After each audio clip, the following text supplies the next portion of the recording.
Hello, नमस्कार. आपल्या YouTube चॅनलवर तुम्हा सर्वांचं अगदी मनापासून स्वागत आहे. तर हिवाळा सुरू झालेला आहे.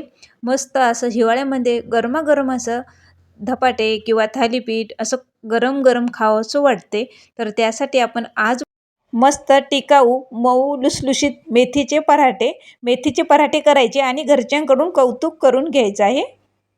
हिवाळ्यामध्ये मध्ये आवर्जून मेथीची पराठे खायलाच पाहिजे. कधी पण खायला पाहिजे, पण हिवाळ्यामध्ये जास्तच. तर भरपूर भाजी असतात. तर एकाच जोडीचे मी पराठे करणार आहे. तर एक जोडी आहे ते त्याला स्वच्छ निवडून आणि असं आपण बारीक कट करून घेऊया. जेवढं बारीक चिरता येईल आपल्याला तेवढं बारीक चिरायचं आहे. तुम्हाला जेवढं बारीक जमेल तेवढं आपल्याला मेथीची भाजी बारीक चिरून घ्यायची आहे. बघू शकताय मी अशी चिरलेली आहे आणि घेते वेळेस आपल्याला पानं घ्यायचे, जास्त आपल्याला काड्या घ्यायच्या नाहीत. तर आपल्याला निवडते वेळेसच मेथीचे आपल्याला पानं घ्यायचे आहेत. तर देठ नाही घ्यायचं. तर याला स्वच्छ धुवून घेऊया मेथीच्या भाजीला. तर बघू शकताय स्वच्छ मी 2 पाण्याने स्वच्छ धुवून घेतलेली आहे मेथीची भाजी. तर एका प्लेटमध्ये आपण काढून घेऊया. तर आता आपल्याला लागणार आहे गव्हाचं पीठ. तर मी 1 वाटी असं गव्हाचं पीठ घेतलेलं आहे. बघू शकताय गव्हाचं पीठ मी 1 वाटी घेतलेलं आहे. तर त्याच्यासाठी आपल्याला अर्धी वाटी बेसन लागणार आहे, कारण बेसन भरपूर घेणार आहे आपण. तर खूप छान अशी चव लागते बेसनाची पण. आणि ठेचा मिरचीचा आणि हे लसूणचा ठेचा आहे. तर तिखट तुम्ही तुमच्या आवडीनुसार टाकू शकता. लाल मिरची पावडर टाकलेला आहे, अर्धा चमच जिरे आणि अर्धा चमच हळद घातलेली आहे. आता याच्यामध्ये घालायचं आहे तर 3 चमच मी तिळं घातलेली आहेत. तिळं घातल्याच्या नंतर आपल्याला ओवा आहे ते हातावर असं क्रश करून घालायचं आहे. तर ओवा घेतलेला आहे आणि आता घालायचं आहे याच्यामध्ये अर्धी पळी मी तेल घातलेलं आहे. तर तेल घालून पूर्ण जिन्नस आता मी व्यवस्थित आता हे मिक्स करून घेऊया आपण. मेथी धुवून घेतल्यामुळे तर त्याला पाणी असतेच. तर आपण आता याच्यामध्ये पाणी बेतानेच घालायचं आहे. हे पूर्ण जिन्नस आता मिक्स केलेली आहे. आपल्याला थोडं थोडं पाणी टाकून हे मळायचं आहे. तर आपल्याला याच्यामध्ये घालायचं आहे चवीनुसार मीठ. तर मीठ घालायचं विसरले होते. तर आता मीठ घालायचं आहे चवीनुसार आणि नंतर आपल्याला घालायची आहे भरपूर सारी मी कोथिंबीर घालणार आहे. कोथिंबीरने पण खूप छान अशी चव लागते. तर याच्यामध्ये भरपूर सारी अशी कोथिंबीर घातलेली आहे. एकदम बारीक चिरून घालायची आहे कोथिंबीर पण. आता मस्त असं पीठ भिजवलेलं आहे. तर आपल्याला आता 10 मिनिटच आपल्याला झाकून ठेवायचं आहे. 10 मिनिटाच्या नंतर तर बघू शकता आता 10 मिनिट तर झालेले आहेत. पीठ पण आता छान व्यवस्थित भिजलेलं आहे. तर एकदम असे मऊ लुसलुशीत पराठे तयार होतात त्याचे. पीठ आता छान भिजलेलं आहे. मस्त असे खमंग आणि मऊ लुसलुशीत पराठे करूया.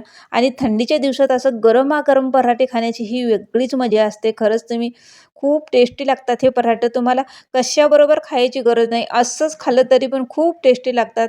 तर मस्त असे आपण थंडीच्या दिवसामध्ये गरमागरम असे मेथीचे पराठे करूया.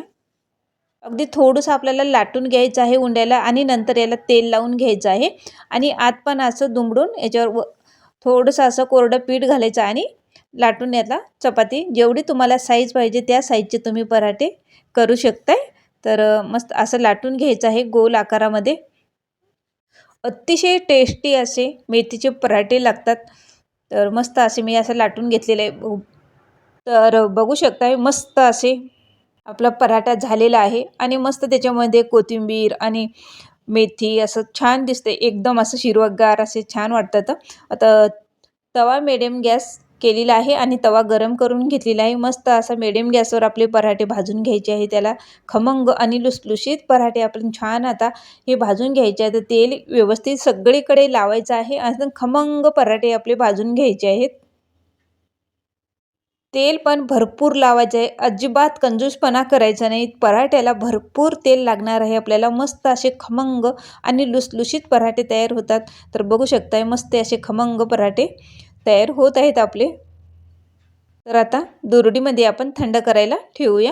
तुम्हाला थंड खावंसं वाटत असेल तर थंड पण खाल्लेलं खूप टेस्टी लागतात आणि 1-2 दिवस हे सहज टिकतात. 2-3 दिवस तर हे पराठे तुम्ही प्रवासामध्ये कुठं घेऊन पण जाऊ शकताय आणि 2-3 दिवस सहज पराठे हे टिकतात. तर याच पद्धतीने सगळे पराठे आपण असे करून घेऊया. मस्त असे होत आहेत, मऊ लुसलुशीत पराठे तयार होत आहेत. बघू शकताय हे प्रवासात बी पराठे 2-3 दिवस अजिबात खराब होत नाहीत. तुम्ही लोणच्याबरोबर खा, दह्याबरोबर, शेंगाच्या चटणीबरोबर, कशाबरोबर खाल्ले तरी मस्त एकदम टेस्टी पराठे लागतात. मेथीचे पराठे तर बघू शकताय मऊ लुसलुशीत असे पराठे झालेले आहेत. तर आपण इकडे एका ताटामध्ये आता 2 पराठे आणि दही आणि शेंगाची चटणी घेऊया. मस्तच अशी चव लागते दह्याबरोबर खाल्ली तरी आणि शेंगाच्या चटणीबरोबर खाल्ली तरी. आणि तुम्हाला खरं सांगते कशाबरोबर खाल्ले नाही तरी असंच खाल्लं तरी खूप टेस्टी लागतात हे पराठे. तुम्ही जर एकदा खाल तर तुम्ही सारखं बनवाल. व्हिडिओ आवडला असेल तर लाईक, शेअर आणि कमेंट करायला विसरू नका.